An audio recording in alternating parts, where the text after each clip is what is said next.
हम यहाँ पर सभी प्रकार के मोह से मुक्त कराने वाली भगवत कथा का श्रवण कर रहे हैं।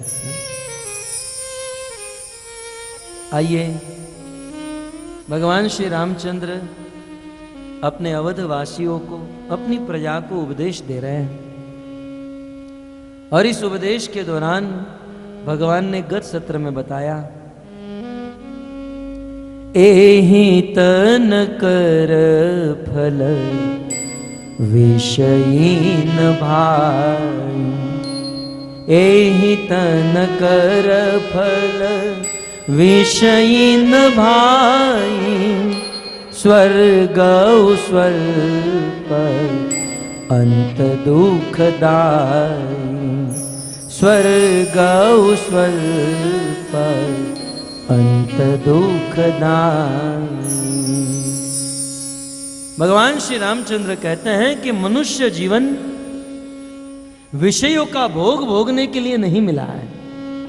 यही तन कर फल विषय न भाई। हे मेरे भाई, हे मेरे बंधुओं, भगवान बड़े प्रेम से कह रहे हैं, ऐसा नहीं डांटते हुए कहते हैं। आज तो कुछ ऐसे वक्ता है जिनकी बोली बंदूक की गोली जैसी होती है, बिल्कुल मशीन गन लेकर ही बैठते हैं। वाणी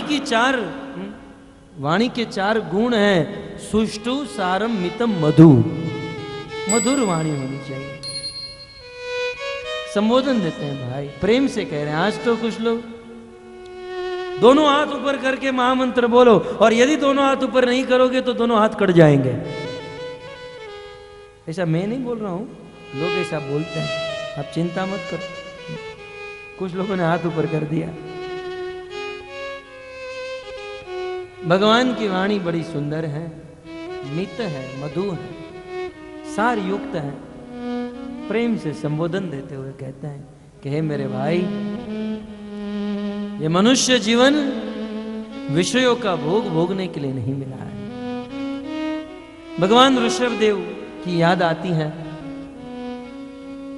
भगवान ऋषभदेव जो 24 अवतारों में से एक हैं, आज जो वैष्णव है वो तो भगवान ऋषभदेव को मानते हैं, लेकिन हमारे भारतवर्ष में एक बहुत बड़ा समाज है, जैन समाज। हमारे जैन बंधुगण वे भी भगवान ऋषभदेव को मानते हैं और अपना प्रथम तीर्थंकर के रूप में उनकी पूजा करते हैं। ये भगवान ऋषभदेव कौन थे? ब्रह्मा जी के पुत्र हुए मनु, और मनु के पुत्र हुए प्रियव्रत। प्रियव्रत के पुत्र हुए आग्निग्र, आग्निग्र के पुत्र हुए नाभि, नाभि की पत्नी मेरु देवी के गर्भ से भगवान ऋषभदेव का जन्म हुआ। बहुत अद्भुत कथा है। राजा नाभि और मेरु देवी का विवाह हुआ, और भक्तों, विवाह होने के बाद उनको संतान नहीं हो रही थी। उन्होंने वैष्णवों को, भक्तों को बुलाया और वैष्णव के द्वारा यज्ञ कराया, और यज्ञ से भगवान प्रसन्न हुए, प्रकट हुए, और भगवान ने कहा, कहो वैष्णव भक्तों, आपको क्या चाहिए? तब उन भक्तों ने कहा, प्रभु हमें कुछ नहीं चाहिए, हमारे यजमान महाराज नाभि को एक संतान चाहिए। भगवान ने कहा, उनके कर्म में संतान नहीं लिखी है, उनके भाग्य में कोई संतान नहीं है, लेकिन है वैष्णव, है भक्तों, क्योंकि मैं आपसे बहुत प्रेम करता हूं, क्योंकि आप लोगों ने भक्ति से मुझे प्रसन्न किया है। भगवान ने कहा कि यदि आप लोगों ने भक्ति के द्वारा मुझे प्रसन्न किया है, राजा नाभि और मेरु देवी के भाग्य में कोई संतान नहीं है, क्योंकि हे भक्तों, आपने मुझे प्रसन्न कर लिया है, इसलिए उनके कर्म में कोई संतान नहीं है, अतः मैं ही उनका पुत्र बनकर प्रकट हो जाऊंगा। इसलिए राजा नाभि और मेरु देवी के पुत्र के रूप में भगवान विष्णु प्रकट हुए, और उनका नाम हुआ ऋषभ। ऋषभ माने श्रेष्ठ। बहुत सुंदर थे, उनके पराक्रम अद्भुत थे। भगवान ऋषभदेव ने विवाह किया और उनके 100 पुत्र हुए। भक्ति सिद्धांत सरस्वती ठाकुर, भक्ति विनोद ठाकुर, प्रभुपाद और शास्त्रों में ऐसा लिखा है कि यदि हम अपने पुत्रों को भक्त बना सकते हैं यदि हम हमारे पुत्रों को संस्कार दे सकते हैं तो हम 1 नहीं, 10 नहीं, 100 नहीं, हम हजारों पुत्रों को जन्म दे सकते हैं। और यदि हम हमारे संतानों को भक्त नहीं बना सकते हैं तो एक पुत्र को जन्म देने का अधिकार भी हमको नहीं है। भगवान ऋषभदेव ने यह दिखाया। 100 पुत्र थे उनके। आज तो कुछ लोग अपने बेटों को भक्त बनाना चाहते हैं, मेरा बेटा राम जैसा बने, लेकिन तू रावण जैसा है। अपने बच्चे को राम बनाना चाहते और खुद सिगरेट पीता है, दारू पीता है। अपने बेटे को राम बनाना ये अच्छी बात है, लेकिन पहले खुद तो दशरथ बनो, स्वयं भजन करो, भक्ति करो। क्योंकि बेटे जो होते हैं, संतान जो होते हैं, अपने माता पिता की सुनते नहीं, अपने माता पिता को देखते हैं और वो जैसे करते हैं वैसे ही आचरण बच्चों का होता है। तो आज का बाप जानता नहीं है, सिगरेट पीकर जब उसे फेंक देता हूं और घर से निकल जाता हूं तो बच्चा कोने में बेटा बेटा वो थोड़ा बहुत पी जाता है, थोड़ी ट्राई वो भी मार देता है। और यदि बाप माला करता होगा तो ये भी माला करेगा, जैसा देखेगा वैसा करेगा। इसलिए अपने संतानों को संस्कार देना चाहिए। कई बार मन में विचार आता है कि आज के माता पिता अपने बच्चों को अच्छे से अच्छा भोजन देते हैं, अच्छे से अच्छे वस्त्र देते हैं, अच्छे से अच्छा स्कूल ट्यूशन, अच्छे से अच्छी फैसिलिटी देते हैं, लेकिन भक्ति नहीं देते हैं। और इसीलिए वे बच्चे जब बड़े होते हैं अपने माता पिता को लात मार के घर से निकाल देते हैं, निकाल देते हैं। आज आप देखिए वृद्धाश्रम की संख्या कितनी बढ़ रही है। वृद्धाश्रम में अनेकों वृद्ध बढ़ रहे हैं, बच्चे माता पिता को रखने के लिए तैयार नहीं, क्योंकि माता पिता ने ऐसे संस्कार ही नहीं दिए। इसलिए अक्सर कहता हूं भक्तों, अपने बच्चों को अच्छे से अच्छा भोजन दो या न दो, अच्छे वस्त्र दो या न दो, अच्छा स्कूल दो या न दो, लेकिन आप अपने बच्चों को भक्ति सिखाइए। यदि अपने बच्चों को भक्ति सिखाएंगे तो वे बच्चे बड़े होकर आपकी सेवा करेंगे। इसका प्रमाण भागवत देता है। क्योंकि भक्तों, यस्यास्ति भक्ति भगवंत अकिंचना सर्वे गुणे तत्र समासते सुरा।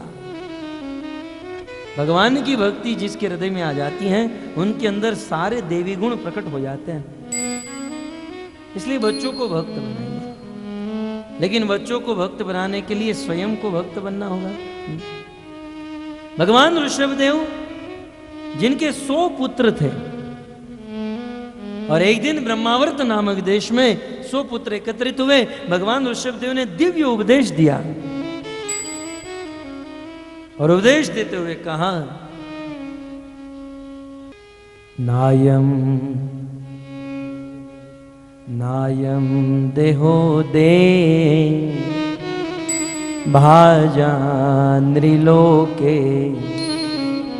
कष्टान कामान अर्हते विडभुजान तपो दिव्यं पुत्र काये न सत्वं शुद्धेत्यस्मात् ब्रह्म सौख्यम तुनंतम। भगवान ऋषभदेव ने कहा कि हे मेरे पुत्रों, बहुत सुंदर संबोधन दिया। पुत्र कहा है, मेरे प्रिय पुत्रों, अयम देह, ये जो मनुष्य का देह है, जिसे भगवान रामचंद्र कह रहे हैं, नायम देहो देह भाजान्द्रि लोके, ये मनुष्य शरीर भोगने के लिए नहीं मिला है। भगवान ऋषभदेव ने, उनके पुत्र ने कहा, तो ये मनुष्य शरीर क्यों मिला है? ये मनुष्य शरीर भोगने के लिए नहीं, ये मनुष्य शरीर भजन करने के लिए मिला है, तपस्या करने के लिए मनुष्य शरीर मिला है। कैसी तपस्या? दिव्य तपस्या, अर्थात भगवान विष्णु की भक्ति करने के लिए। और जब तक भगवान विष्णु की भक्ति नहीं करेंगे तब तक आत्मा का उद्धार नहीं हो सकता है। एवं मन कर्म वशम प्रयुक्ते अविद्या आत्मनि उपदीय माने प्रीति न यावत मई वासुदेवे न मुच्यते देह योगे न तावत। भगवान ऋषभदेव कहते हैं कि यावत मई वासुदेवे प्रीति न जायते तावत इदम देह न मुच्यते। जब तक मुझे वासुदेव में प्रेम नहीं होगा, प्रीति नहीं होगी, मुझे वासुदेव कृष्ण की भक्ति नहीं करोगे, तब तक इस देह का, इस शरीर का उद्धार नहीं हो सकता। मनुष्य देह मिला है भजन करने के लिए। तब भगवान ऋषभदेव के पुत्रों ने पूछा कि हे पिताजी, आपकी बात तो समझ में आई, मनुष्य जीवन भोग भोगने के लिए नहीं, भजन करने के लिए मिला है, लेकिन भजन करने के लिए क्या करना होगा, ये भक्ति कैसे मिलती है? आगे भगवान रामचंद्र भी कहेंगे, लेकिन यहां भगवान ऋषभदेव कहते हैं कि ये भक्ति मिलती है महात्माओं की सेवा करने से। यदि हम चाहते हैं कि हम भक्ति करें, भक्त बने, तो भक्तो ये भक्ति जो है, भगवान कृष्ण के पास सब कुछ है। कृष्ण के पास धन है, रूप है, ऐश्वर्य, सब कुछ है, लेकिन एक चीज तो कृष्ण के पास भी नहीं है, और वो है अपनी भक्ति। भगवान कृष्ण के पास सब कुछ है, लेकिन अपनी भक्ति नहीं। अपनी भक्ति तो मात्र उनके भक्तों के पास। भक्ति रूपी धन भगवान के पास नहीं, उनके भक्तों के पास। इसलिए जब तक भक्तों की सेवा नहीं करोगे, तब तक भगवान नहीं मिलेंगे। इसलिए महात्माओं की सेवा करनी चाहिए। तो बहुत सुंदर भगवान ऋषभदेव का ये उपदेश था। भगवान रामचंद्र ने भी यही कहा, यही तन कर फल विषय न भाई। हे मेरे भाई, ये मनुष्य जीवन जो मिला है, उसका फल विषय भोग भोगना नहीं है, क्योंकि ये विषय भोग से तो मात्र दुख ही मिलता है। संसार में कितना भी अच्छा भोग भोग लो, कितना भी बड़ा भोग मिल जाए, लेकिन उस भोग में दुख के अलावा और कुछ नहीं। मानो किसी ने पूछा, प्रभु यदि स्वर्ग मिल जाए तो? भगवान ने कहा, स्वर्ग में उससे भी ज्यादा दुख मिलेगा। यही तन कर फल विषय न भाई, स्वर्ग स्वल्प अंत दुखदाई। इस पृथ्वी में तो सुख नहीं है। पृथ्वी के ऊपर जन लोक, महलोक, तपलोक, ब्रह्म लोक, स्वर्ग लोक तक कोई व्यक्ति चला जाए, उसे सुख नहीं मिल सकता है। स्वर्ग भी दुख देने वाला है। कुछ समय के लिए मानो सुख मिलता है, लेकिन फिर आखिर तो इस पृथ्वी पर आना होता है, और वह कुछ समय में भी वह सुखी नहीं है। स्वर्ग में रहने वाले देवताओं के विषय में आपने सुना होगा। अन्य सब की बात छोड़ो, स्वर्ग का राजा इंद्र रात दिन जलता रहता है कि कोई तपस्या न कर ले, कोई मेरे आसन को चुरा न ले जाए, मुझे यहां से दूर न होना पड़े। स्वर्ग में रहने वाले देवता का भी हृदय जलते रहता है, उनको भी वहां कष्ट होता है। तो भक्तों, स्वर्ग में भी दुख है, और स्वर्ग में सबसे बड़ा दुख क्या है कि वहां पर रहने वाले देवताओं के पुण्य जब क्षीण होते हैं, तब उसे इस पृथ्वी में 84 लाख की योनियों में भ्रमण करना होता है। इसलिए देवता को रात दिन एक दुख सताता है कि हमें अब जाना होगा, स्वर्ग छोड़ना होगा, स्वर्ग छोड़ना होगा।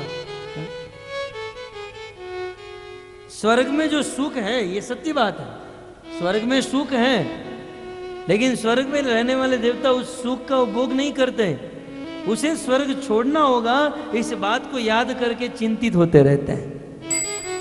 आज भी कुछ लोगों का स्वभाव आपने देखा होगा। कहीं भोजन करने गए हैं, रोटी है, सब्जी है, दाल है, भात है, खीर है, पकोड़ा है, सब कुछ है, लेकिन यदि पापड़ नहीं है, सब कुछ है लेकिन पापड़ नहीं है। बोले प्रसाद कैसा है? बोले बहुत अच्छा, लेकिन पापड़ नहीं है। घर पे गया, पूछा कैसा था? बोले प्रसाद अच्छा, लेकिन पापड़ नहीं था। वो आदमी खीर है, पूरी है, सब्जी है, दाल भात, इसका आनंद नहीं लेगा, लेकिन पापड़ नहीं है, उसका दुखी होते रहेगा। बस स्वर्ग के देवताओं की यही हालत है। तेतम भूतवा स्वर्ग लोकम विशालम, वहां सब कुछ विशाल है, सुख भी विशाल है, लेकिन पापड़ नहीं है। अर्थात इस स्वर्ग को एक न एक दिन छोड़ना होगा। इसको याद करते करके वे चिंतित होते रहते हैं।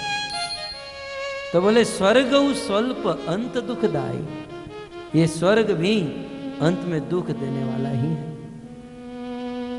और इसलिए हे मेरे भाइयों, मैं आप सबसे निवेदन करता हूं कि मनुष्य जीवन प्राप्त करके विषयों का भोग मत भोगिए। मनुष्य जीवन प्राप्त करके जिन लोगों ने मात्र भोग ही भोगे, उनका जीवन कैसा है?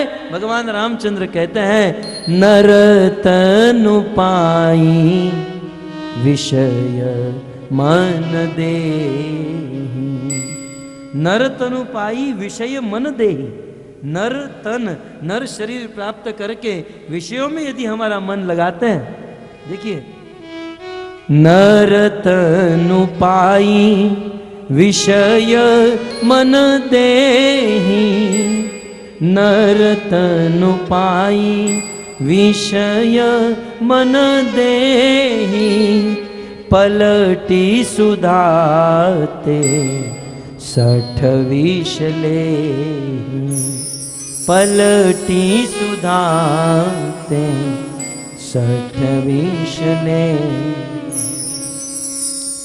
नर मनुष्य शरीर प्राप्त करके जिसका मन मात्र भोगों में ही पड़ा रहता है, भगवान ने गाली दे दी, वो 60 है।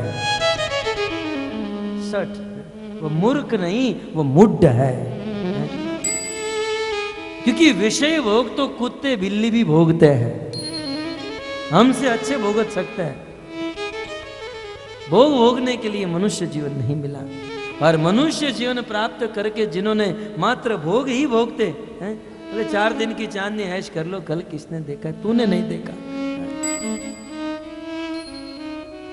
सुखदेव जी ने देखा, आचार्यों ने देखा। तो आज के लोग कल नहीं देख पाते हैं, इसलिए मन विषयों में लगा रहता है।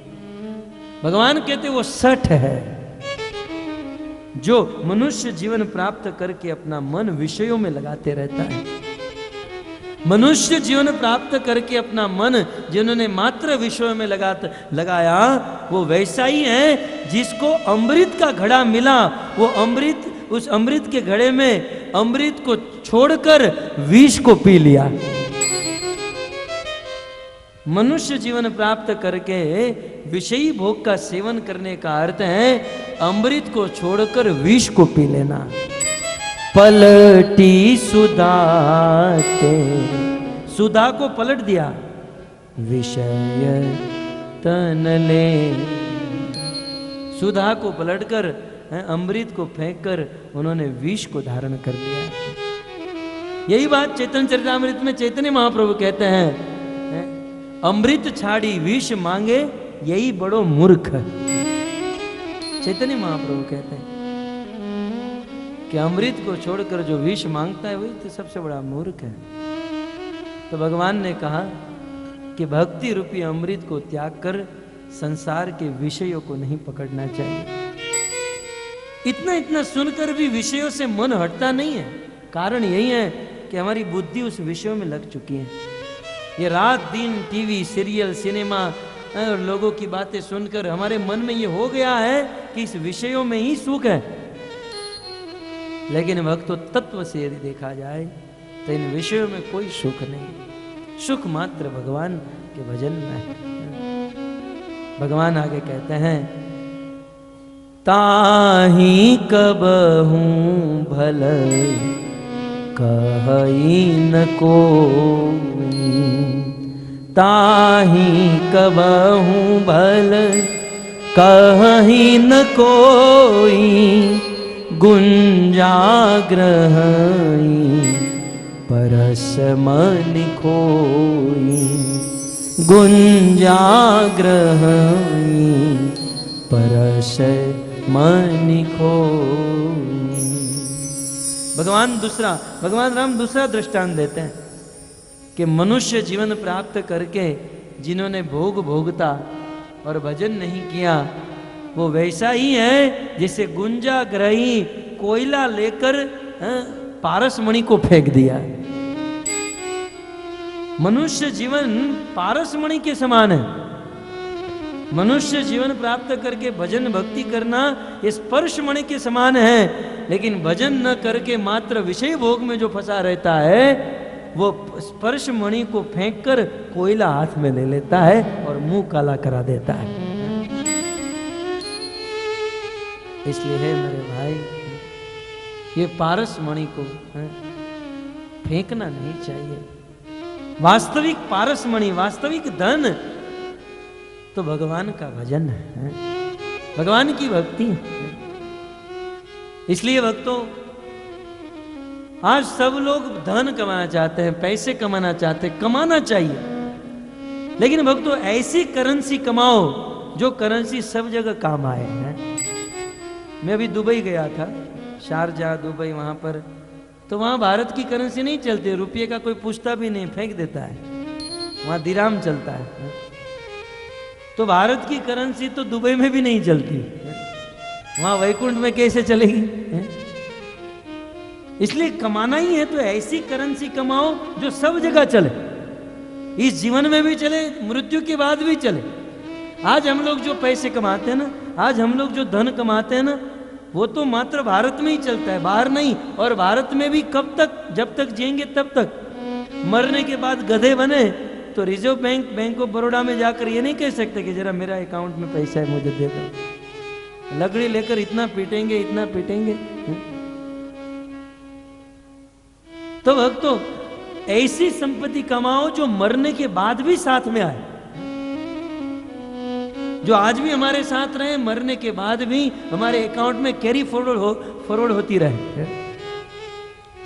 और वो संपत्ति मात्र भारत की संपत्ति नहीं है, ये दुनिया की संपत्ति, अमेरिका का डॉलर नहीं, स्वर्ग की संपत्ति नहीं, ब्रह्मलोक की नहीं, वह तो वैकुंठ नहीं, गोलोक की संपत्ति, और वो है भगवान का नाम। भगवान का नाम, भगवान की भक्ति ऐसी संपत्ति है जिसका कभी नाश नहीं होता है, कभी नाश नहीं होता। इसलिए भक्ति रूपी संपत्ति कमानी चाहिए, भगवान की नाम रूपी संपत्ति कमानी चाहिए। इसलिए तो महात्मा गण कहते हैं ना, लूट लो जिसका दिल चाहे, लूट लो जिसका दिल चाहे, मैं शोर मचाऊं गली गली, राम नाम के हीरे मोती मैं बिखराऊं गली गली।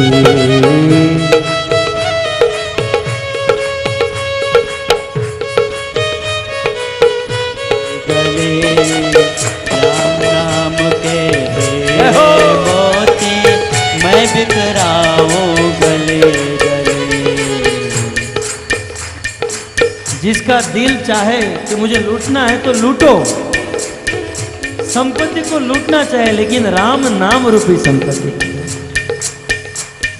दौलत के दीवाने सुन लो, एक दिन ऐसा आएगा, दौलत के दीवाने सुन लो, सुनो कान खोल के, ऐसा आएगा। तेजाराम जी, कन्हैयालाल जी, बाबूलाल जी, ध्यान से सुनो।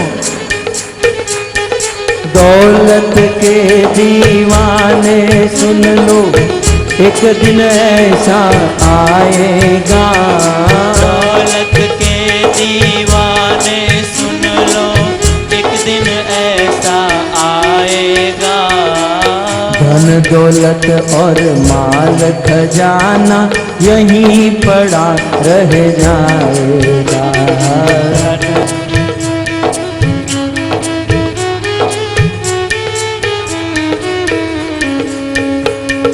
धन दौलत और माल खजाना यहीं पड़ा रह जाएगा।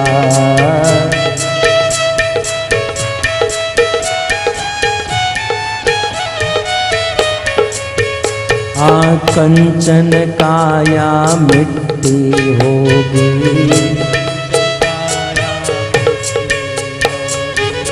कंचन काया मिट्टी मिट्टी होगी।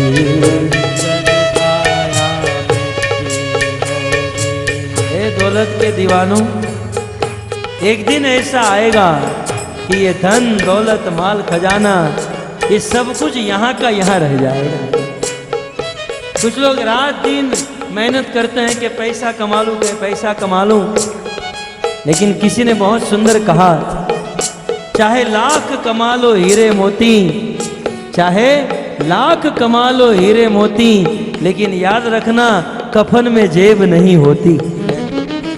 जीवन का जब अंतिम वस्त्र, अंतिम कफन लगेगा तो वहां जेब नहीं, खाली हाथ जाना होगा।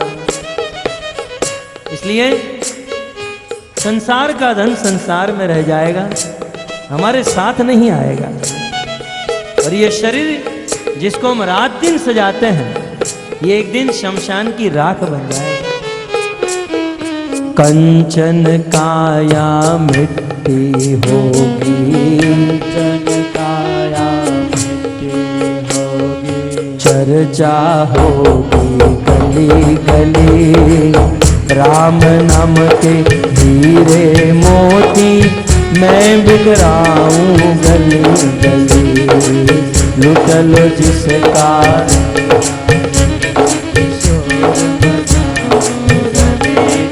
कृष्ण नाम के हीरे मोती, मैं बिखराऊं गली गली।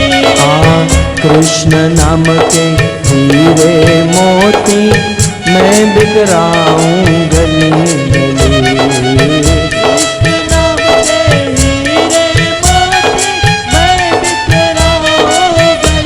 गली। हरे कृष्णा कृष्ण कृष्णा हरे हरे, हरे राम राम राम राम हरे हरे। हरे कृष्णा कृष्णा हरे हरे, हरे राम कन्हैया जी राम हरे हरे। हरे कृष्णा कृष्णा कृष्णा हरे हरे, हरे राम राम राम हरे हरे। प्रेम से नाचिए, भाव से। कृष्णा कृष्णा हरे हरे, हरे राम राम राम हरे हरे। हरे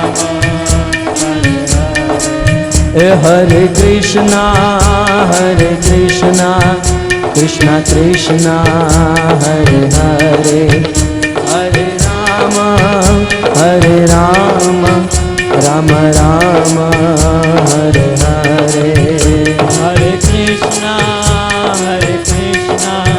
कृष्णा कृष्णा हरे हरे, हरे राम राम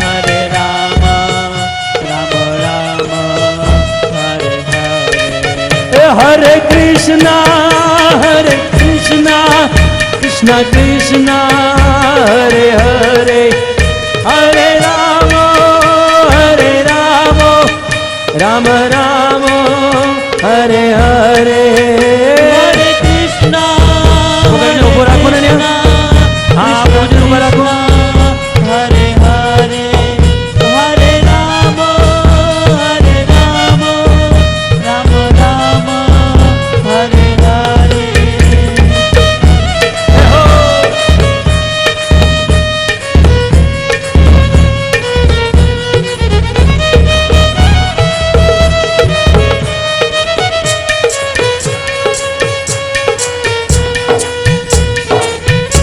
लोक लाज कुल कानी घुट गई, लोक लाज कुल कानी घुट गई, यहाँ की नेह लगन में कौन बस गयो मेरे मन में। लोक लाज कुल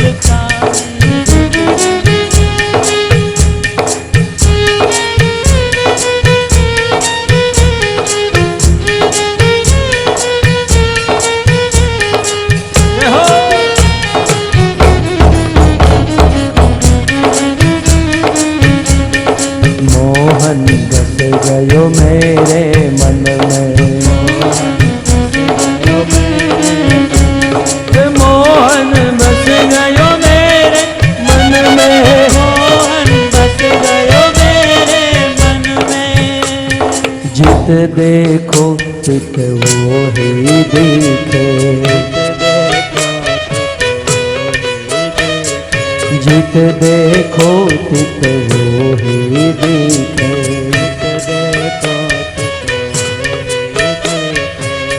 घर बाहर आंगन में, घर बाहर आंगन में, घर बाहर आंगन में, घर बाहर आंगन में। अंग अंग प्रति रोम रोम में, अंग अंग प्रति रोम रोम में, अंग अंग प्रति रोम रोम में, अंग अंग प्रति रोम रोम में। छाय रयो तन मन में, बस गयो मेरे मन में, मोहन बस गयो मेरे मन में, मोहन बस गयो मेरे मन में, मोहन बस गयो मेरे मन में। लोक लाज कुल कानी घुट गई, लोक लाज कुल कानी घुट गई, लोक लाज कुल कानी घुट गई। नाचते हुए कानी घुट गई। याकी ने हलकन में, बस गयो मेरे मन में, मोहन बस गयो मेरे मन में, मोहन बस गयो मेरे मन में, मोहन बस गयो मेरे मन में। जय हो राधे गौरांगो।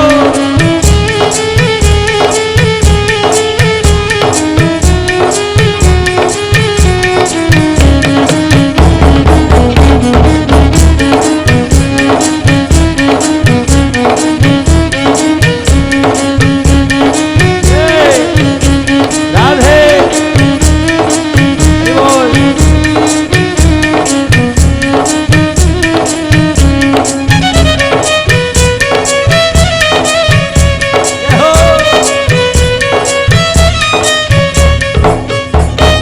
कुंडल जलक कपोल न सोहे, कुंडल जलक कपोल न सोहे, बाजू बंद भुजन में, बाजू बंद भुजन में, बाजू बंद भुजन में, बाजू बंद भुजन में। कंकन कलित ललित वनमाला, कंकण कलित ललित बनमाला, कंकन कलित ललित वनमाला, कंकण कलित ललित बनमाला। नुपुर ध्वनि चरणन में, मोहन बस गयो मेरे मन में, मोहन बस गयो मेरे मन में, मोहन बस गयो मेरे मन में, मोहन बस गयो मेरे मन में। लोक लाज कुल कानी घुट गई, लाज कुल कानी घुट गई, लोक लाज कुल कानी घुट गई, लाज कुल कानी घुट गई। याकी ने लगन बस गयो मेरे मन में, मोहन बस गयो मेरे मन में, मोहन बस गयो मेरे मन में, मोहन बस गयो मेरे मन में। जय हो प्रेम से तालियों के साथ everybody गौरांगो।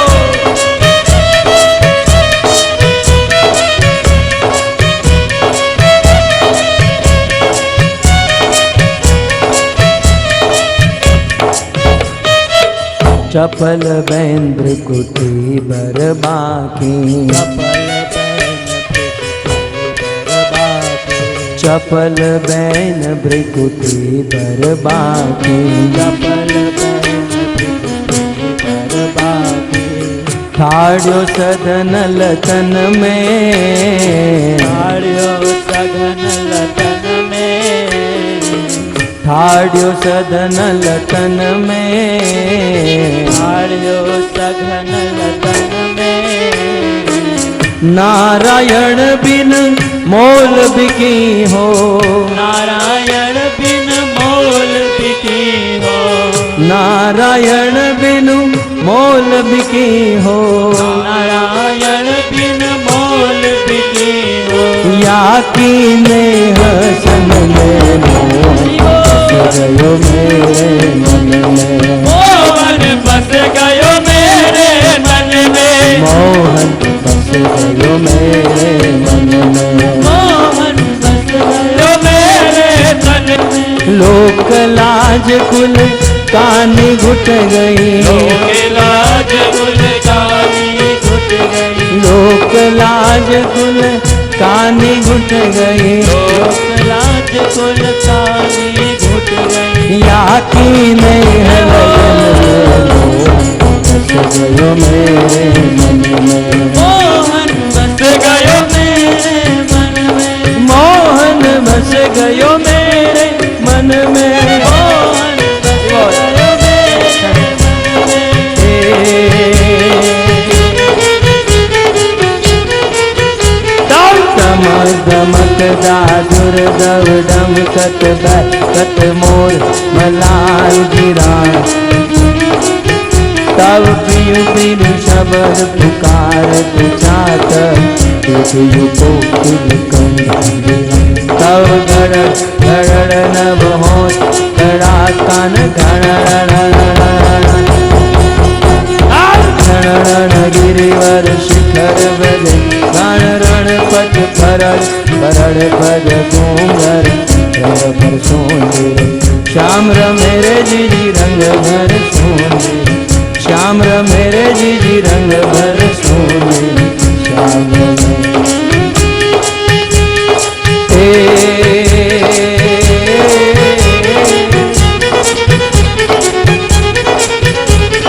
सर पर सदार्य मर कर अनुसर कर हर हर हर मेल करे,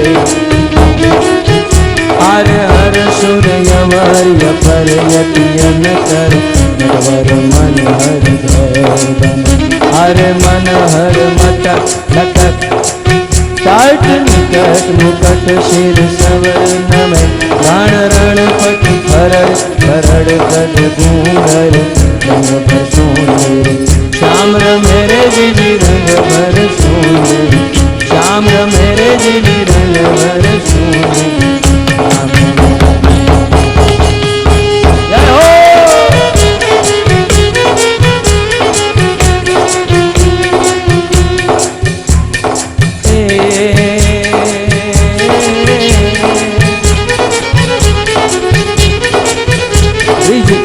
सब बाला रूप रसाला,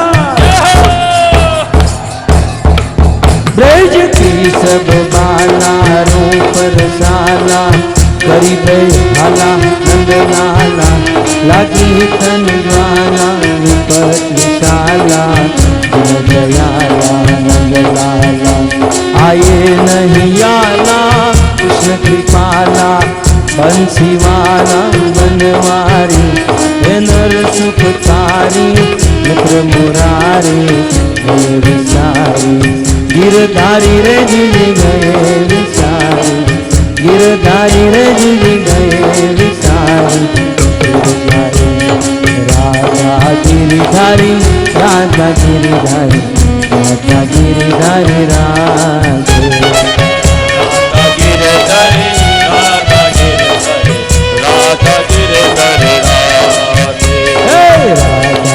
गिरिधारी राधा गिरिधारी राधा गिरिधारी राधे, राधा गिरिधारी राधा गिरिधारी राधा गिरिधारी। जगन्नाथ जगन्नाथ बलदेव जय सुभद्रा, जगन्नाथ जय जगन्नाथ जय जगन्नाथ जगन्नाथ बलदेव जय सुभद्रा जगन्नाथ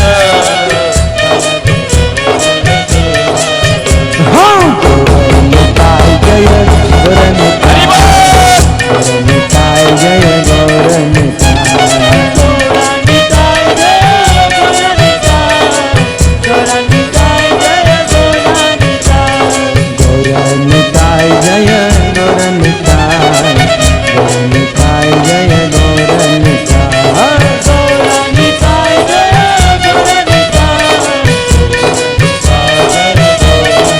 निताय गौरा हरि बोल हरि बोल हरि बोल हरि बोल हरि बोल हरि बोल हरि बोल हरि बोल युग धर्म हरिनाम संकीर्तन की जय।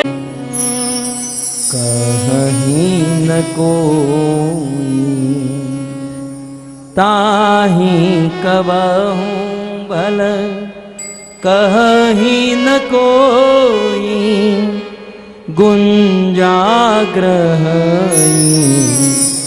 परस मन खोई गुंजाग्रह परस मन खोई। तो भगवान को छोड़कर भगवान की भक्ति को छोड़कर जिन्होंने संसार के धन को प्राप्त किया वो तो मानो ऐसा ही है जैसे पारस मणि को छोड़कर कोयले को हाथ में ले लिया। इसलिए जो बुद्धिमान होता है वो धन के पीछे नहीं दौड़ता है। भक्तों धन जीवन की जरूरियात है, मानता हूं। धन जो है जीवन टिकाने के लिए एक छोटी सी आवश्यकता है, लेकिन आज लोगों ने धन को ही जीवन बना लिया है। शास्त्र में अनेकों दृष्टांत भरे पड़े। साक्षात भगवान जिनके सामने खड़े हो गए और कहते हैं कि धन ले लो, धन ले लो, लेकिन भक्तों ने भगवान से कभी नहीं लिया, कभी नहीं मांगा। 2 दिन से यहां पर कुछ भक्त मुझे निवेदन कर रहे हैं कि प्रभु भगवान रामचंद्र के उपदेश सुना रहे हैं तो आप केवट की कथा सुनाइएगा। तो भक्तों इसी सिद्धांत में केवट का पात्र, जिसे ये सिद्धांत बिल्कुल साफ समझ में आता है। बहुत सुंदर कथा है। ऐसे आचार्यों ने लिखा है, भगवान अपने धाम में क्षीर सागर में शेष शैया पर शयन करते हैं और लक्ष्मी जी निरंतर भगवान के चरण संवारण करती रहती हैं। एक दिन की बात, वो क्षीर सागर से, उस समुद्र से एक कछुआ तैरते हुए बाहर आया भगवान के चरण को छूने के लिए। लक्ष्मी जी भगवान के चरण को सम्मान कर रही थी। जैसे ही कछुआ आया भगवान के चरण को छूने के लिए, लक्ष्मी जी ने उस कछुए को दूर कर दिया। तो वो कछुआ दूसरी बार आया, लक्ष्मी जी ने दूसरी बार भगा दिया। तीसरी बार, चौथी बार, बार बार कछुआ आया, लेकिन लक्ष्मी जी ने भगवान के चरण को छूने की बात तो रही, देखने भी नहीं दिया। भक्तों जैसे भगवान 3 अंग से टेढ़े हैं, भगवान की वाणी टेढ़ी, इनका शरीर टेढ़ा, इनके नेत्र भी टेढ़े, इनके भक्त भी टेढ़े। जब बार बार भगवान के चरणों को छूना चाहता था, लक्ष्मी जी ने छूने नहीं दिया। तब उस कछुए ने कहा, अपनी गली में कुत्ता भी शेर होता है। प्रभु आप आज अपने घर पर हो और मैं चाहता हूं आपके चरण को छूं, लेकिन ये छूने नहीं दे रहे हैं। कोई बात नहीं, एक दिन तो ऊंट पहाड़ के नीचे आएगा,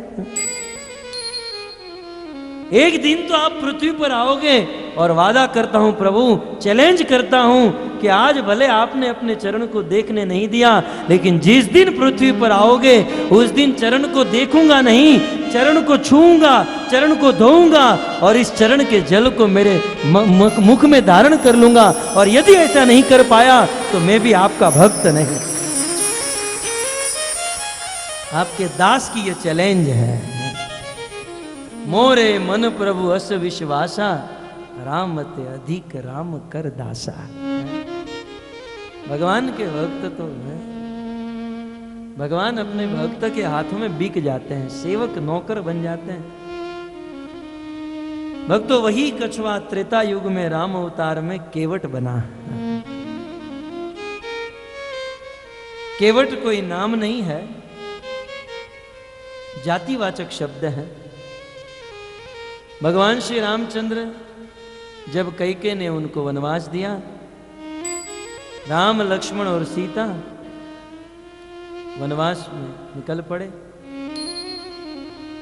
भगवान रामचंद्र ने तपस्वी का वेश धारण किया, लक्ष्मण ने, सीता ने, तीनों तपस्वी का वेश धारण करके निकले। वशिष्ठ जी ने रोक दिया,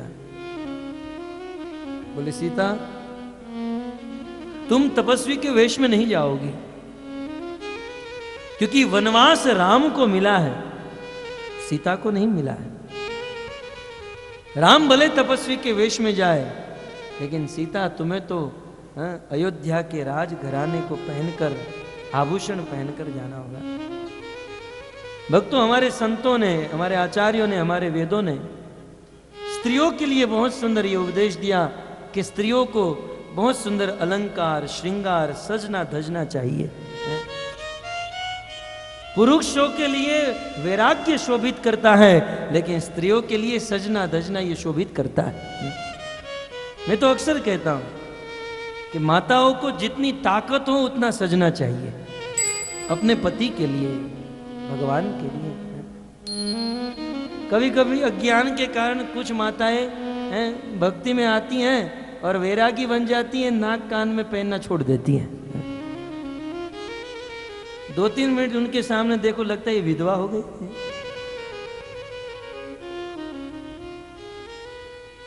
सजना चाहिए ताकि संसार के लोगों को लगे कि ये सौभाग्यवती है। शास्त्र में अनेकों जगह पर आया है। सीता की बात आई तो वो भी सजती थी। यशोदा मैया की बात आई, शौमम वासम पृथु कटि तटे बिभ्रति सूत्र नवदम, ये श्लोकों के द्वारा बताया गया है। भगवान की माँ थी, वो भी सजती थी।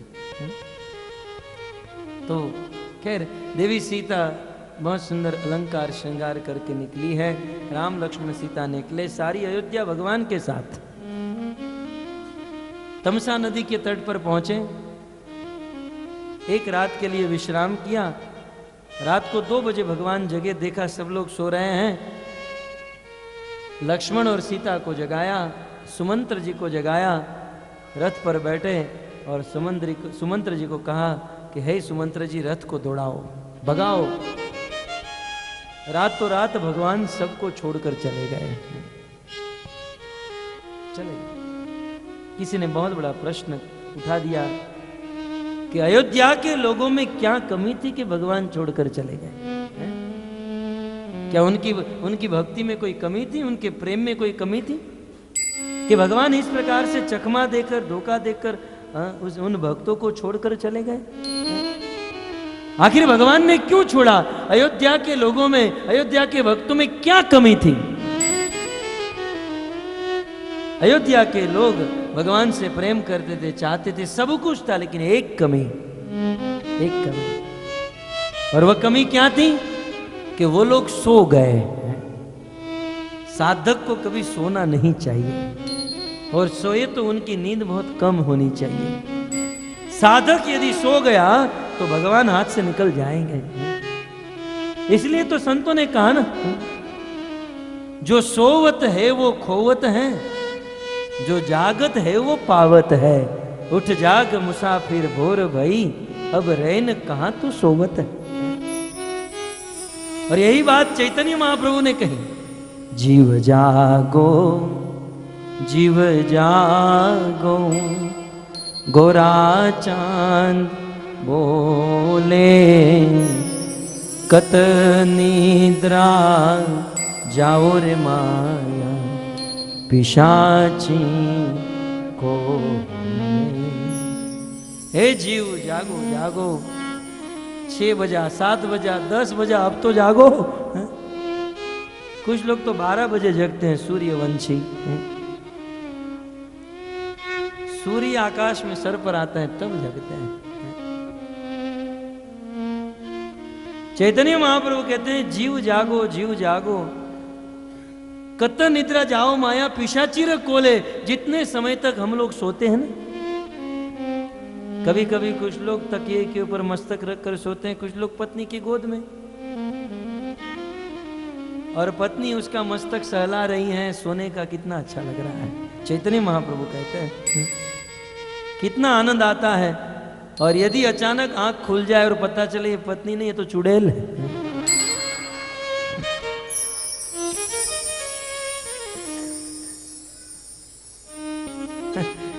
बात याद आ गई, कह दूं, बुरा मत लगाना, आप लोगों में से किसी की बात नहीं। एक आदमी ने दारू पिया, बहुत पिया, बहुत पिया। 2-5 लोग गली में बैठे थे और ये पीकर आया तो उसकी हंसी मजाक करने लगे। ये हिम्मत दिखा रहा था, मैं बहुत बलवान हूँ, ये हूँ। बोले यदि तू बलवान है तो शमशान में इस रात को बैठकर दिखा। इसको तो चढ़ चुकी थी। बोले शमशान में बैठकर दिखा, पूरी रात भर हम मानेंगे तू बलवान है। ये चला गया शमशान में, और शमशान में रात को भूत चुड़ैल उत्पन्न हो गई। एक चुड़ैल बाल बिखरे हुए, दांत बड़े बड़े, हाथ लेकर बिल्कुल चिल्लाते हुए आई, और ये तो बैठा था। चुड़ैल आई, बिल्कुल निकट आ गई। चुड़ैल हैरान, चुड़ैल को पसीना निकल गया। चुड़ैल ने पूछा तुझे डर नहीं लग रहा है? दूर दूर से लोग मेरी आवाज सुनते हैं तो कांप जाते हैं, और आज जब मैं तेरे से इतनी निकट आई हूं तुझे डर नहीं लग रहा? बोले डर काहे का? बोले डर क्यों नहीं लग रहा है? बोले तेरे से डेंजर मेरे घर पर है, रोज देखता हूं, और यदि तू मेरे घर पर आएगी और मेरी पत्नी के बाजू में खड़ी रहेगी तो ऐश्वर्या राय लगेगी। तू तो बहुत अच्छी है, बैठ जा मेरे बाजू में।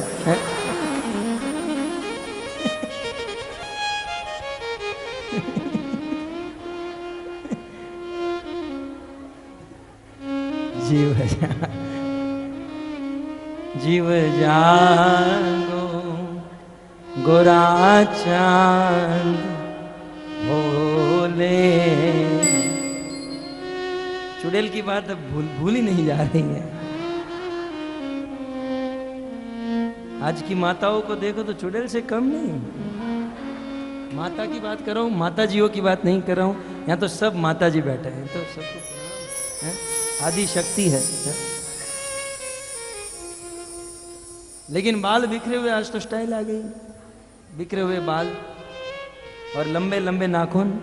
गुरु महाराज कहते हैं किस हिरण्याकश्यप को मारने के लिए नाखून बढ़ाती हैं।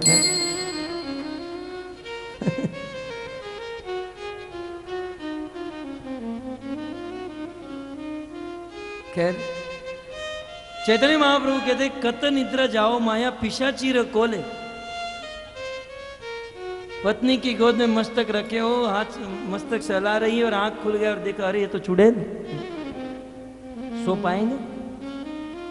चैतन्य महाप्रभु कहते हैं जितनी देर तक हम सोते हैं ना, उतनी देर तक माया रूपी चुड़ैल के गोद में मस्तक रखकर सो रहे हैं। इसलिए निद्रा के ऊपर वश रखो। कुछ लोग कहते हैं who are you? I am devotee.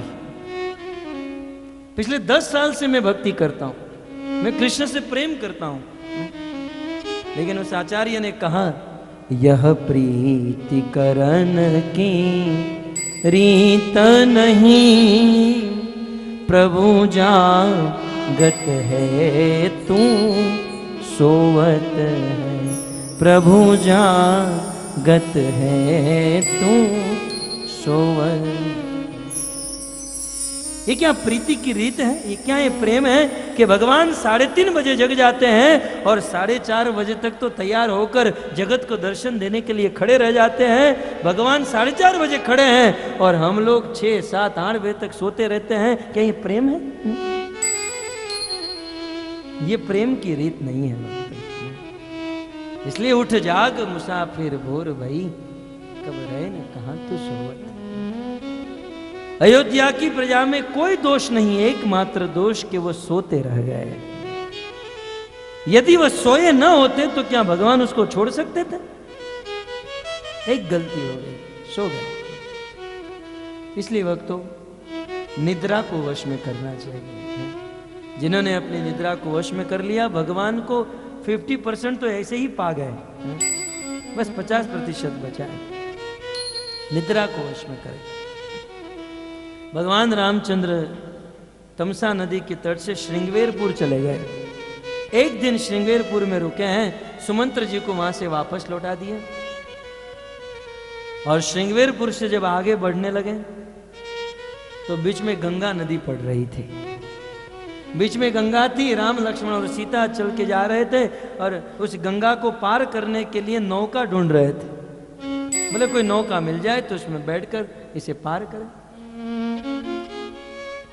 परंतु भगवान ने बहुत देखा लेकिन कोई मिला नहीं। अब मन में प्रश्न स्वाभाविक हो सकता है कि आज यदि छोटा भी यदि नदी का किनारा हो तो वहां 15-20 नौका खड़ी रह जाती।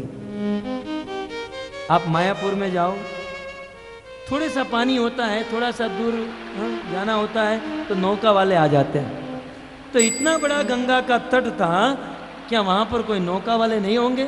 थे, सैकड़ों नौका वाले वहां पर बैठते थे। लेकिन इस रात को एक घटना घट गई। भगवान रामचंद्र आने वाले हैं और कल गंगा को पार करेंगे, ये बात पूरे गांव में फैल गई और केवट को पता चला।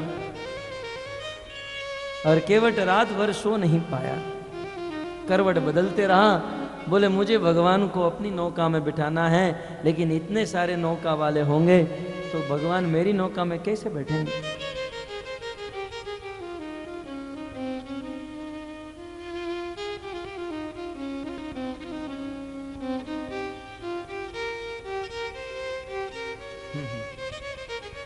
भगवान मेरी नौका में कैसे बैठेंगे?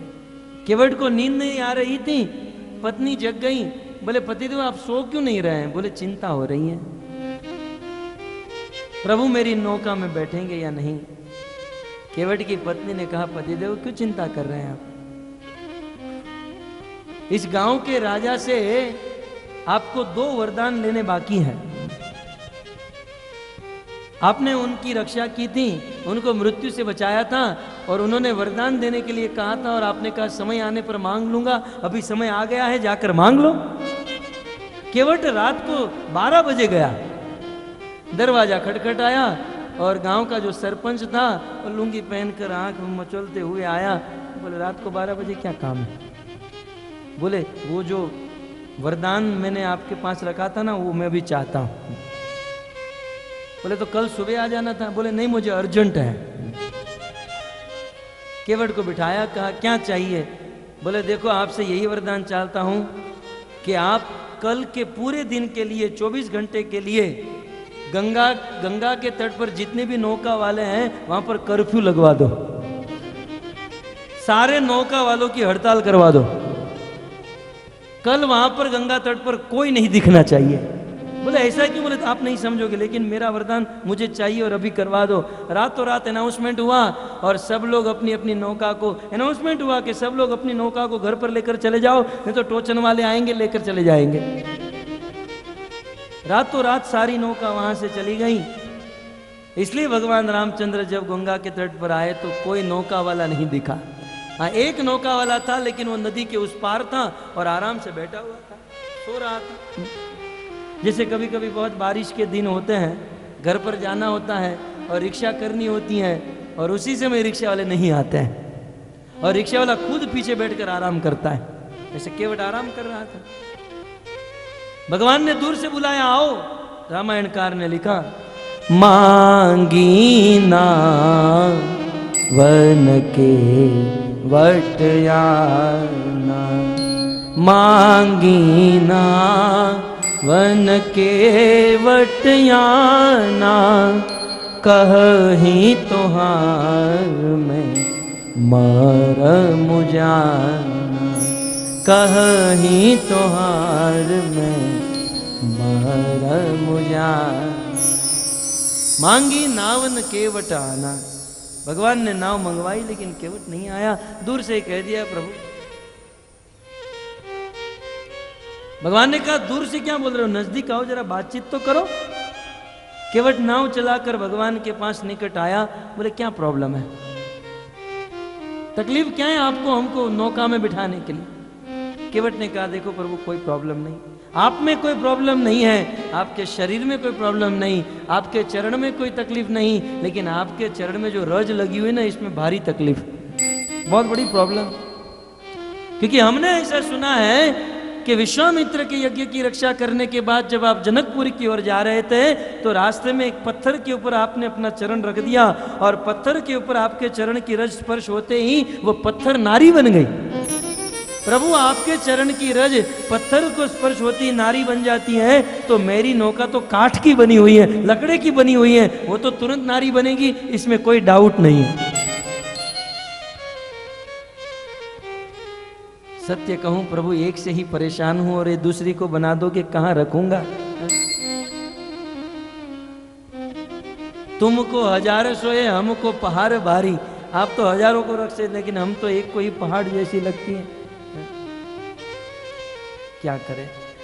और प्रभु इसी नौका से मैं मेरे परिवार का पालन करता हूं, तो प्रभु आप मेरे पेट पर लात मत मारिए, और कोई ढूंढ लीजिए, लेकिन मैं तो आपको।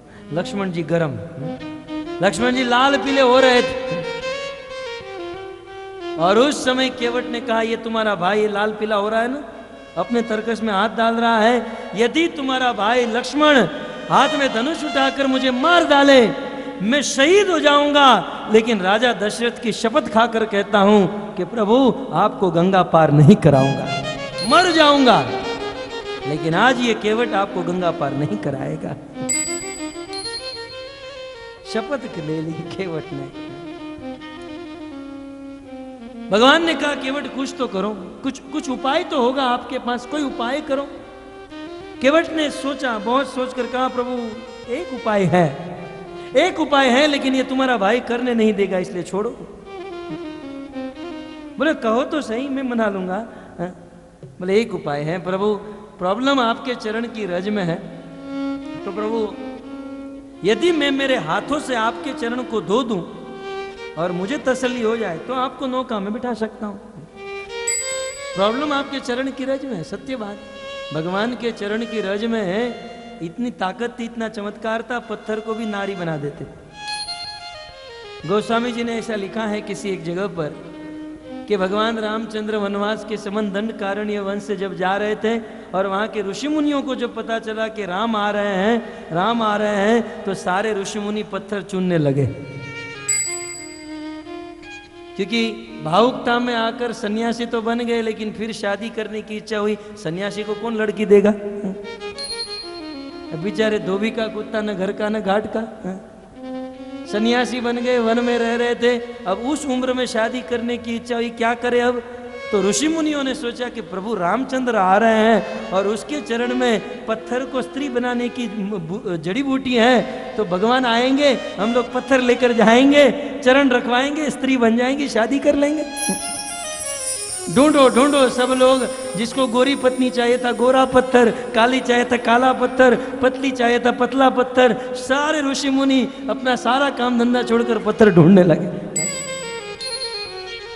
ये सारी बात केवट जानते थे, इसलिए प्रभु मैं मेरे हाथों से धो दूं।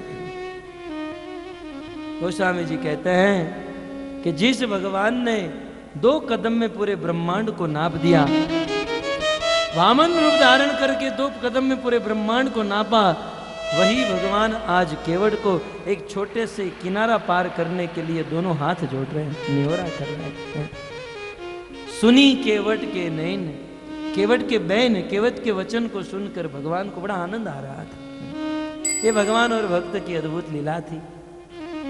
केवट ने कहा मेरे हाथों से यदि आपके चरण को धो दूं तो प्रभु मुझे कोई प्रॉब्लम नहीं है, आपको बिठा सकता हूं। भगवान ने कहा ठीक है केवट धो, लेकिन थोड़ा जल्दी करो। केवट दौड़कर घर पर गया और घर से पानी पात्र और पात्र भी काठ का, लकड़ी का लेकर आया, ये कंफर्म करने के लिए कि धोकर मैं इसी में इनके चरण रखाऊंगा। ये तो स्त्री नहीं बनेगी, बनेगी तो बच्ची बनेगी, काठ है छोटा सा है, पात्र है, उसको तो संभाल सकता हूं। तो काठ का पात्र पानी लेकर आया, भगवान के चरण रखे और भगवान के चरण को केवट धोने लगा। और धोते धोते भगवान को बेटा बोले रुको रुको, दौड़ कर गया, अपनी पत्नी और 4-5 बच्चों को लेकर आया। स्वयं अपने हाथों से भगवान के चरण धोए, पत्नी के हाथों से धुलवाया, बच्चों के हाथों से धुलवाया। और इतना ही नहीं, वो चरण धोकर केवट ने उस चरण को स्वयं पान किया, पत्नी को पिलाया, बच्चों को पिलाया, जितना पी सकते थे उतना पिए और बाद में छिड़कने लगे। और उतना ही नहीं, भगवान तो उस पात्र में अपना चरण रखकर बैठे हैं और चरण धोते हुए केवट ने कहा प्रभु हमने सुना है कि आप विश्वामित्र जी के वहां पर शिक्षा प्राप्त करने गए थे। बोले हाँ गए थे। आप दोनों भाई गए थे? बोले हाँ गए थे। बोले आपने वहां पर वेद के मंत्र सीखे बीखे कि नहीं? बोले बहुत कुछ सीखा। बोले वेदों के मंत्रों में से पितरों को तर्पण करने के मंत्र याद है कि नहीं? बोले बिल्कुल याद है। बोले आप दोनों भाई जरा मंत्र बोलो ना। राम लक्ष्मण पितरों को तर्पण करने के मंत्र बोलने लगे और यहाँ केवट पितरों को भगवान के चरण का जल देने लगे। भगवान को काम धंधे पर लगा दिया। लक्ष्मण लाल पीले, भगवान कहते खून खराबा ठीक नहीं। लक्ष्मण बोल ले यार, 2 मिनट बोलने से क्या घटने वाला है। राम लक्ष्मण दोनों मंत्र बोलने लगे और केवट पितरों का तर्पण किया। रामायणकार कहते हैं कि भगवान को गंगा पार कराने से पहले केवट स्वयं अपनी पत्नी, अपने पुत्र और अपने सारे पितरों को भवसागर पार करा दिया। अति आनंद उमंग अनुरागा, केवट चरण पखावन लागा। मन में अत्यंत आनंद है, उमंग है और केवट ने भगवान के चरण धोए और भगवान के चरण जब इस प्रकार से धोए, आकाश में देवतागण प्रकट हो गए, पुष्पों की वृष्टि करने लगे और अपने आप को धिक्कारने लगे कि हम देवता बनकर यहाँ पर बैठे हैं, लेकिन धिक्कार है हम देवताओं को। हम इतनी विद्या प्राप्त किए, हम इतना पढ़े, इतना तप किया, हम लोग स्वर्ग में रहने वाले इतने उच्च देवता, लेकिन आज केवट ने जो प्राप्त किया वो आज तक हम लोग नहीं कर पाए हैं।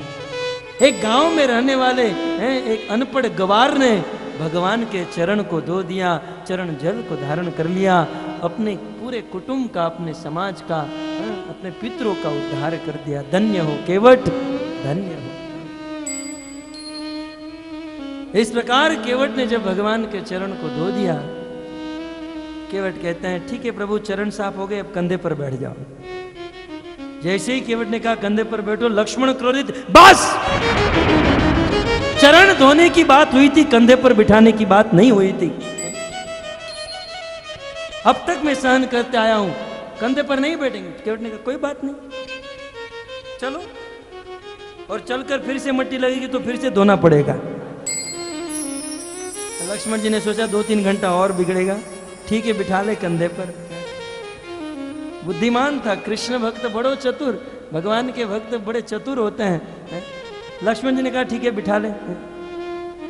केवट ने भगवान को अपने कंधे पर बिठाया। करोड़ों करोड़ों ब्रह्मांड को अपने जठर में धारण करने वाले भगवान को अपने कंधे पर केवट ने धारण किया, बिठाया और भगवान को लेकर गए, नौका में बिठाया। सीता बैठी, लक्ष्मण बैठे और केवट नौका चलाने लगा। नौका यदि इज्जत से चलाया होता तो 5 मिनट में उस पार पहुंच जाते, लेकिन कभी कभी कुछ भक्त बड़े टेढ़े होते हैं। मुंबई एयरपोर्ट पर जब उतरते हैं और रिक्शा वाले देखते हैं कि कोई नया आदमी आया है और जाना होता है बोरीवली, तो घाट को पर और अनेकों स्थान पर घुमा घुमा के लेकर जाता है। वैसे केवट भगवान को घुमाने लगा। उस गंगा में ही अनेकों प्रकार के गोल गोल चक्कर मरवाने लगा। लक्ष्मण क्रोधित, अब नहीं छोड़ूंगा। भगवान राम शांत कर, लक्ष्मण शांत, खून खराबा ठीक नहीं है। आधा घंटा पौना घंटा बीत गया, तब भगवान से नहीं रहा गया। भगवान ने कहा केवट अब बस करो, अब पार करा दो। ये नदी में चक्कर खाकर हम थक गए हैं। केवट ने कहा बस 2-5 चक्कर में थक गए। प्रभु मैं आपको यही एहसास कराना चाहता हूं, आप 2-5 चक्कर में थक गए, ये जीव 84 लाख चक्कर काटते आया है। हम लोग कितने थके हुए होंगे। भगवान ने कहा, केवट ने नौका को पार लगाया। नौका से उतरकर भगवान को इच्छा हुई कि केवट को कुछ दे दूं, मुफ्त में किसी से काम कराना ठीक नहीं। भगवान देने लगे कि केवट ले लो ले लो। केवट ने कहा नहीं प्रभु मुझे नहीं चाहिए। भगवान बार बार कहते केवट ले लो। तब केवट ने कहा प्रभु आपने कभी देखा है कि एक धंधे वाला समान धंधे वाले किसी से पैसे लेते हैं? कभी नहीं। एक हजाम दूसरे हजाम से पैसा लेता है? नहीं। इसका बाल बढ़ गया हो तो ये बैठ जाता है, उसका बढ़ गया तो ये बैठ जाता है, दोनों एक दूसरे के हैं। आपने कभी देखा एक डॉक्टर दूसरे डॉक्टर से पैसा लेता है? इसको बुखार आया तो ये इंजेक्शन मार देता है और उसको आया तो ये इंजेक्शन मार देता है। प्रभु समान धंधे वाले कभी किसी से पैसे नहीं लेते। प्रभु आपका धंधा और मेरा धंधा एक ही धंधा है। राम ने तो सुन लिया लेकिन लक्ष्मण से नहीं रखा। बस अब तक मैं सहन करते आया हूं, लेकिन आज तुम अपने आप को राम के समान तुलना कर रहे हो, यह मेरे से सहन नहीं होगा। कहां सूर्य वंश में जन्म लेने वाले राजा दशरथ के पुत्र राजा राम, और कहां तुम गांव में रहने वाले गवार हैं? तुम राम के साथ अपनी तुलना कर रहे हो। कहां राम और कहां तुम? केवट ने कहा शांति रखो, धीरे से बोलो, इतना क्रोध काहे को करते हो? ठंडे दिमाग से पहले समझो, दोनों का धंधा एक है तो एक है, इसमें बुरा लगाने की क्या बात है? तुम्हारे भाई का कौन सा धंधा है? ये तुम्हारे बड़े भाई राम जो हैं दुनिया के लोगों को भवसागर पार कराते हैं, तो मैं नदी पार कराता हूं। तुम्हारे भाई का थोड़ा बड़ा काम है, मेरा छोटा काम है, काम तो एक है। दोनों का काम पार कराने का है, दोनों पार कराने का काम करते हैं। ये भवसागर पार कराते हैं, मैं नदी पार कराता हूं। बस प्रभु आपके चरणों में इतना ही निवेदन है, मैंने मेरा काम कर दिया, अब आप अपना काम कर लीजिएगा। मैंने नदी पार करवा दी, अब आप भवसागर पार करवा दीजिएगा। फिर भी भगवान ने कहा ठीक है केवट, आपकी सारी इच्छा पूर्ण होगी, लेकिन ये मुद्रिका रख लीजिए। भगवान ने एक सोने की मुद्रिका दी, केवट ले लो। उस समय तो एक करोड़ों रुपए की होगी,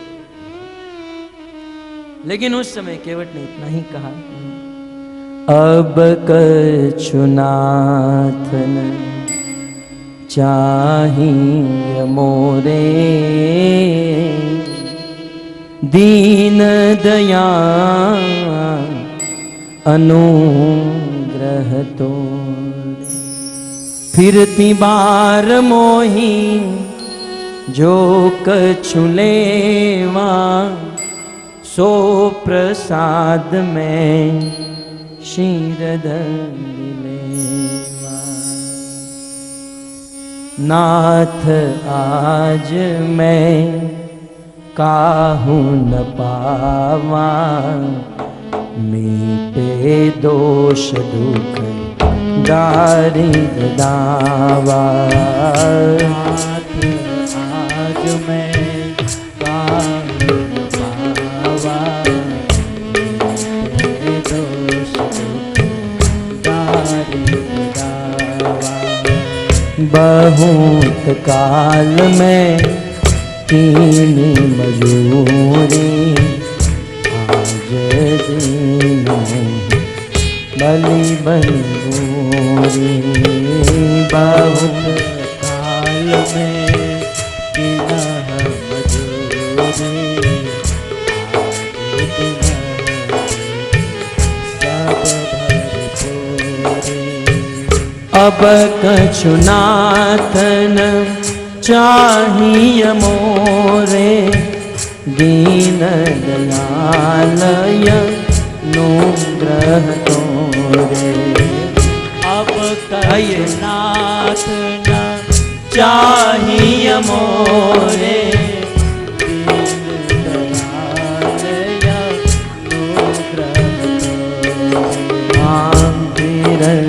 बार मोही जो कछु देवा सुप्रसाद शिरधर लेवा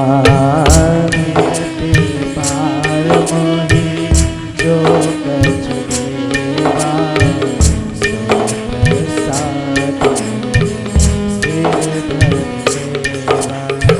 नाथ आज मैं काहूँ भावा ते दोष दारिद गावा।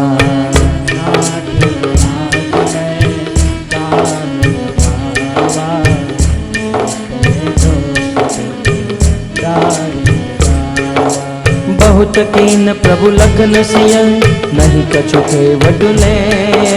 बहुत कीन प्रभु लखन सिय नहीं कछु के वटुले।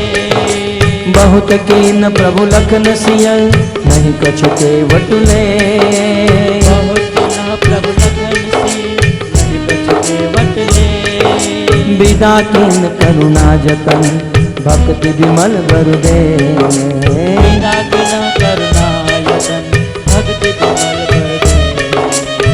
नाथ आज मैं काहूँ भावा ते दोष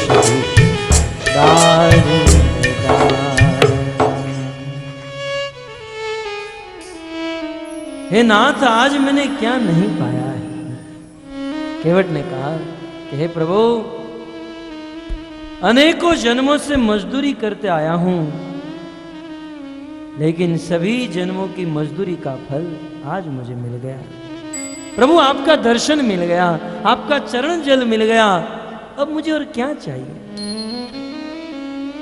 अब कछु नाथन चाहिए मोरे दिन दया अनुग्रह तो। हे नाथ मुझे कुछ नहीं चाहिए और यदि देना ही है तो 14 वर्ष वनवास के बाद जब आप वापस लौटोगे फिर से आप मेरी नौका में बैठकर इस गंगा को पार करना, यही आपसे मांगता हूं। तो यह है शुद्ध भक्त का स्वभाव। भक्त संसार के भौतिक भोग नहीं मांगता है। भगवान यदि भक्त को देने के लिए तैयार भी हो जाए ले लो, लेकिन भक्त उसे ठुकरा देता है क्योंकि भक्त, शुद्ध भक्त भगवान से कुछ नहीं मांगता, वो भगवान को ही मांग लेता है। प्रभु मुझे आपसे कुछ नहीं चाहिए, प्रभु मुझे आपका कुछ नहीं चाहिए, आपसे कुछ नहीं, मुझे तो आप चाहिए। भक्त का स्वभाव। और भगवान को छोड़कर भौतिक वस्तु मांगता है वो तो पारस मणि को छोड़कर कोयला हाथ में ले लेता है, अमृत को छोड़कर विष धारण कर लेता है। आज भगवान रामचंद्र अपने अवध वासियों को ये उपदेश दे रहे हैं। ये उपदेश और 3 दिन तक जारी रहेगा। आप सभी भक्तों से निवेदन है कि आप शेष 3 दिन बचे हैं, आइए भगवान रामचंद्र के द्वारा दिए गए इस उपदेश को, जिसे राम गीता कहा गया है, तो इस राम गीता को सुनिए, अपने जीवन को धन्य कीजिए।